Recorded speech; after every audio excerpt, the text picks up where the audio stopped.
3 years. Will the Filipinos last another 3 years with Bongbong Marcos? Let's talk about that later.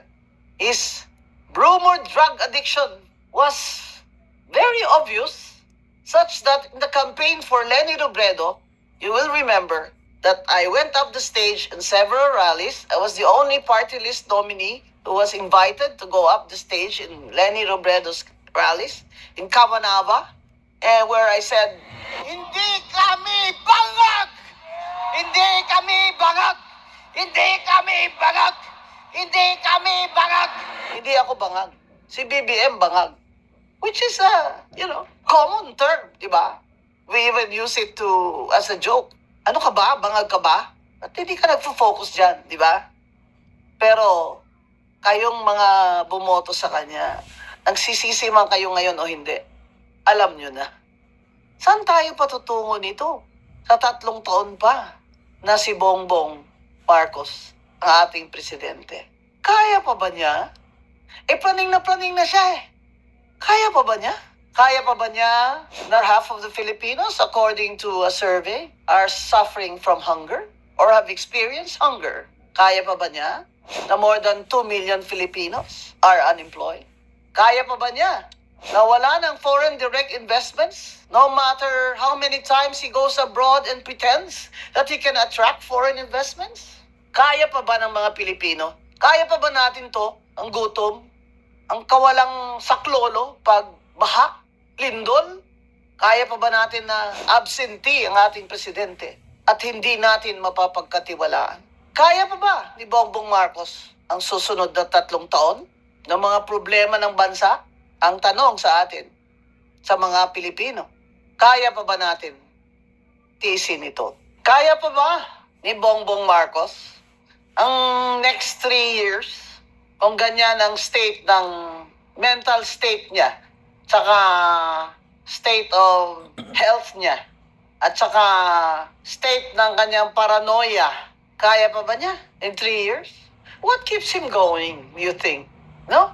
Kung hindi talaga serve the people ang kanyang motto, what really keeps him going is self-gratification. Makita mo naman yung taong lumaki sa Maragya, di ba?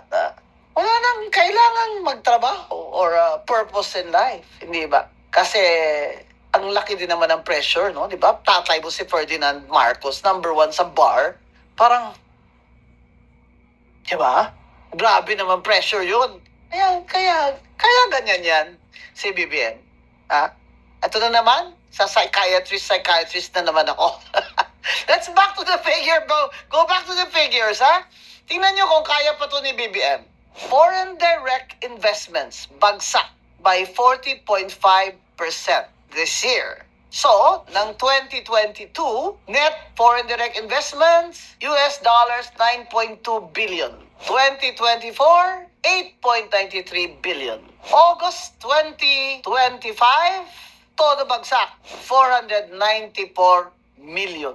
Abay, kung negosyo ito sarado nyo na yung tindahan nyo. Sobra naman lugi ito. Ano ang foreign direct investment, di ba?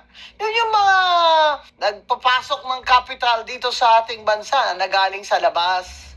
Example, yung mga gagawa ng mga factory dito. O kaya magtatayo ng mga hotel dito galing sa labas ng bansa ang mga kapital. 40.5% ang bagsak, halos kalahati. Bakit? Hindi ba klaro pa? Klaro na yan. Obvious na yan. Dahil sa corruption, which is already world famous na tayo. Mr. President, world famous ka na. This is the worst country sa corruption. Sa corruption index ngayon, rank 33 na ang Philippines. O, di ba? May valedictorian ka talaga, BBM. Rank 33 sa 100 countries, Top 33 sa corruption. Pero hindi lang yun. We are a poor country. We are a poor country, tapos mataas yung corruption, tapos yung mismong gumagawa ng budget natin, which is Congress, yung mismong magnanakaw sa flood control lang. Ang total ng mga infra at saka flood control, saka substandard na mga projects, dahil sa kickbackan, di ba ang total nila is around 1.9 trillion? Oh, ang laki nun Kasi ang budget mo sa GAA is around, what, 6 trillion for this year? Pero magkano doon ang binabayad mo sa utang? Dapat bayaran yung mga utang eh. Hindi pwedeng hindi bayaran ng utang. Kasi pag hindi mo binayaran ng utang, hindi ka na makakautang uli. And that's Secretary Recto say, out of 2.7 trillion na uutangin natin this year, 2.6 trillion of that will go to the operations of the government. Abay, mangungutang pala kayo para lang isweldo nyo at papaanda rin tong gobyernong korap na ito. Abay, magsasara nga kayo. Tapos, mga tao, pababayarin nyo. Dagdag na naman ang tax. Government workers, employees, are paying what? On the average, 32% flat. Yung mayayaman, nakaka-cover pa ngayon dahil sa korporasyon nila. Pero mga government employees, you cannot hide from the 32%. Tapos, nanakawin nyo lang. Hindi pa nangyari ito eh. Noon, kikickback din sila. I'm sure, di ba? Time ni Digong, time ni GMA, time ni Pinoy, nagkikickbackan din itong mga congressman na ito eh. Pero now, malala na sila. Unbridled greed. Congress became a marketplace. That's what some Congress people told me. Imagine, you see them around. They're all walking around, visiting each other while the session is going on. What do you think they talk about? Whispering. Yung pala eh. Yung meron kang allocation dun sa 900,000. Biling ko na lang yan sa'yo. Bigyan na lang kita ng 10%. No sweat ka na. Tapos may contractor na siya na naghihintay dyan. Ito namang DPWH, bago pa mag-submit ng budget nila or National Expenditure Program sa DBM and Congress, naka-embed na ang 30% na kickbackan dyan. So, everything is overpriced. That's what Leandro Legarda also disclosed, di ba? And DBM knows that. The secretary knew that.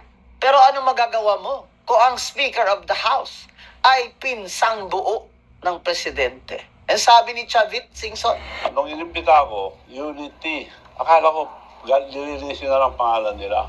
Hindi, nilampasan pa niya ang tatay niya eh. boy, nalamangan mo pa ang tatay mo. Bongga ka. So 27 years or so ng tatay mo, ganito lang ang nakuha niya. Ikaw, 3 taon pa lang. Bongga ka. Because the difference between Ferdinand Marcos then and Ferdinand Marcos Jr. now is Martin Luther King Romualdez. That's the difference. Because Bongbong is, is submissive. He's soft, in other words. Diba sabi na mabait nga? Kasi, diba, he's parang meek. Diba? Sa English, meek.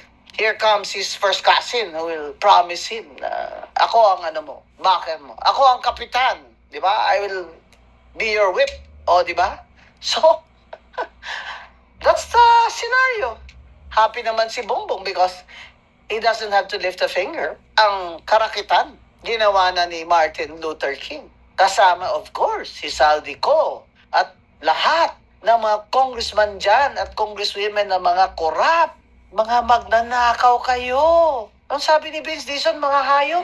Yung sinasabi ng ating Pangulo, na talagang ito, kahayupan na ito. Hindi tao itong mga taon to. Kung sa Ilonggo pa, mga animal. Mga hurnal ka mo, mga wayhuya. Wala kayong hiya. Bakit naman sila mahiya? Naging parang merkado. Sabi nga ng isang friend ko, naging Olympic Games. Nung paramihan ng kurakot. Grabe, pabilisan ng proud pa sila. Kaya yung flood control projects, ghost. Kung meron man, substandard. What do you expect? 30% ba naman ang kickback? Siyempre, ang materyales, substandard. Ito, insertions. Di ba? Ang sabi ni Diskaya, ang mga insertions, bawat congressman na naglalagay ng insertion, may 5%. Abay, bongga. Kaya kayo insertion na insertion pala eh. Insertion ginagawa nila sa BICAM. Yung meeting nung Senate Finance Committee tsaka House of Representatives Finance Committee. May small committee din doon sa House of Reps. Tapos pagkatapos na pasa nila yung budget doon, aakyat na sa Senado. Tapos magba-bicameral conference na bago na ipasa ng final. Diyan, hindi pwedeng si Senator Grace Poe ay magsabing wala siyang kinalaman dyan. Malaki talaga ang binabayad nating buwis at nakakagalit yung mga nangyayari. Kaya bato-bato sa langit talaga. Kasi bakit si Saldico sa Appropriations Chair ng House of Representatives may kinalaman? Eh, yung Senate Finance Committee Chair pa kaya? Sagutin niya. Kung hindi totoo, sagutin niya. Kasi nakakapaghinala dahil tumakbong party list ang anak niya. Kaya, yan ang problema sa political dynasty. Ang hirap talaga, gaya ni Bongbong at ni Martin. Gusto talaga till the end of time, yung mga anak nila, kamag-anak nila, lahat pwesto. Para ano? Para ano? Not only for power, but for money. How much money?